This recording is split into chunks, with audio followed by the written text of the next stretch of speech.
Bonjour à tous et bienvenue dans cette nouvelle présentation au sujet du site Fit Girls Academy. La démonstration que nous allons faire aujourd'hui concerne le module administrateur du site, dont on va parler plus du gestionnaire de cette activité de sport et de suivi de nutrition. Donc quand le gestionnaire se connecte à son espace personnel, il a ici dans la première page les statistiques sur les élèves qui sont actifs. Donc là, on voit qu'il y a 4 élèves actifs. Il a quelques moyennes sur ces élèves-là, le poids moyen, les calories qu'il déclare, que ces élèves-là déclarent, le grammage des repas. Mais il a aussi les statistiques sur les coachs. Il sait que tel coach a tel nombre d'élèves et a posté tel nombre d'exercices sur le site. Il a la possibilité de se balader dans le menu et d'aller dans plusieurs fonctionnalités. Déjà, la fonctionnalité coupon. Coupon est le mode de paiement que nous avons choisi pour permettre aux élèves de s'inscrire sur le site. Donc, plutôt que de payer par carte bleue, les élèves vont contacter le gestionnaire du site pour recevoir un coupon. Supposons un élève qui veut recevoir un coupon pour s'inscrire sur le site avec une formule à la carte de niveau débutant. Alors, le gestionnaire va aller regarder les coupons qui sont encore valides. Il va lui attribuer un des coupons. Donc, supposons élève des mots. Il va lui attribuer ce coupon, donc 98,47. Et donc, ici, le coupon est réservé pour cet élève-là. Et donc, il va communiquer ce coupon, ce numéro de coupon à l'étudiant, au sportif qui va pouvoir s'inscrire ou se loguer s'il est déjà inscrit. On va dire s'inscrire et ou se loguer avec ce coupon. Surtout s'inscrire parce qu'une fois qu'il est inscrit, ce coupon-là lui est rattaché et il peut se loguer tout le temps, sachant que son coupon a une certaine date de validité. Et donc, ça c'est pour la fonctionnalité coupon. Nous avons également la possibilité en tant que gestionnaire d'aller dans paiement.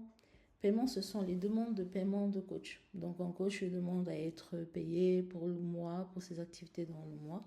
Donc, supposons ce coach qui est ici, qui a un montant de 1500, il demande à être payé. Donc, le gestionnaire va ajouter la preuve de paiement. Donc, on va saisir ici, preuve de paiement test.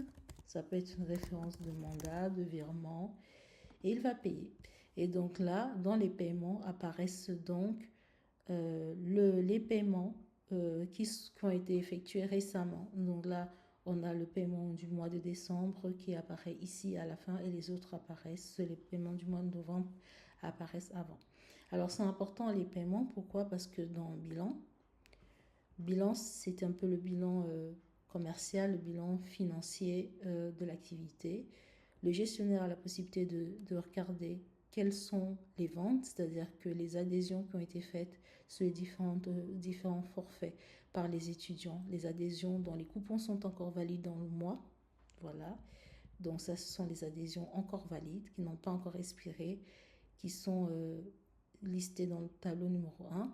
Et dans le deuxième tableau, le gestionnaire va donc regarder ici les demandes de paiement qui constituent en réalité les charges. Là, il y a une coquille, effectivement. Le montant ici est accompagné d'exercices, mais en fait, c'est 1500 et il n'y a pas le mot exercice. Cela dit, le coach ici, qui a fait la demande de paiement précédente que nous avons validée, apparaît ici et sa demande avec son montant apparaît ici.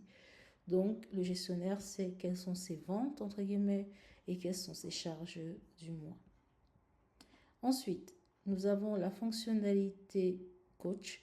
Cette fonctionnalité permet soit de visualiser les coachs qu'il y a dans la base actuellement. Là aussi, nous avons verrouillé l'inscription du coach. Le coach ne peut être inscrit dans l'application que par le gestionnaire. Donc, le gestionnaire peut voir tous les coachs qui sont inscrits.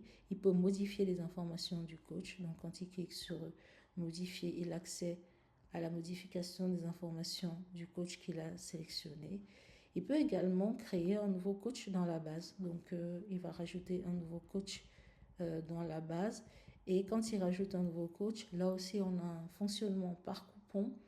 Donc, il y a un coupon qui est généré ici. Ce coupon-là va être communiqué au coach et il va permettre au coach de se connecter à la base. Ainsi, tout est dans toute cette gestion des inscriptions et finalement dans la main du gestionnaire de l'activité.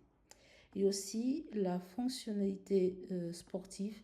Là, il s'agit de se renseigner simplement pour savoir quels sont les sportifs que nous avons dans la base. Supposons que nous cherchions un sportif en particulier, nous allons saisir un prénom et puis nous allons rechercher. Donc nous avons ce sportif ici, nous savons que son abonnement c'est pro, que le coupon qu'il utilise actuellement c'est celui-là. On a sa date de naissance, on a son nom et son prénom et quelques informations. Si on clique sur information, on va voir toutes les séances de sport qu'il a postées, donc les dernières qu'il a postées, et puis ses derniers repas et les commentaires, et évidemment, pas les commentaires du prof, mais l'évaluation des calories du prof. Donc ça permet, toute cette fonctionnalité permet au gestionnaire de faire un suivi de l'activité. Je crois que nous avons tout vu. Nous avons vu le dashboard, les coupons, les paiements, coach bilan sportif, et bien c'est tout. Si nous revenons au dashboard, donc, pour conclure, cet espace administrateur est l'espace du gestionnaire de l'activité de sport et de nutrition. Il permet d'avoir un regard sur toutes les activités, sur les coachs, sur les élèves, et aussi une vision financière de son activité. Je vous remercie d'avoir suivi cette présentation et je vous retrouve dans la prochaine. À très bientôt. Ciao.